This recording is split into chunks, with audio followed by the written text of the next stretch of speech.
mahigit 100,000 pisong halaga ng hininalang shabu ang nakumpiska ng mga operatiba ng Daraga PNP sa kinasang bypass operation sa Daraga Albay. Patrolwoman Geraldel Lorterte sa report. Hinihinalang tulak ng ipinagbabawal na gamot ang naaresto sa matagumpay na isinagawang bypass operation ng mga operatiba ng Daraga Municipal Police Station sa pangunguna ni Police Lieutenant Colonel Edgar E. Azadea, COP, katuwang ang Philippine Drug Enforcement Agency Region 5 noong Setyembre 9 taong kasalukuyan sa Barangay Tagas, Daraga, Albay. Nasamsam mula sa sospek ang 4 na peraso ng heat-sealed transparent plastic sachets na naglalaman ng hinihinalang shabu na tinatayang nagkakahalaga ng humigit kumulang 102,000 pesos sa street value.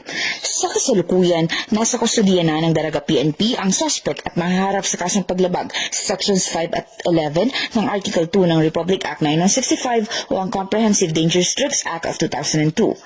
Patuloy ang pinaigting na kampanya ng Daraga PNP laban sa iligal na droga sa layuning matukoy, matuntun at mahuli ang mga sangkot sa iligal na gawain sa nasabing bayan.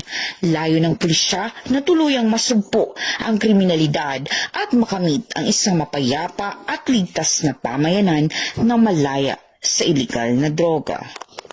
Mula dito sa Legazpi City, Albay, ako ang inyong PNN correspondent, Patrolwoman Geraldel Lorterte, alagad ng batas, tagataguyod ng Balitang Pulis.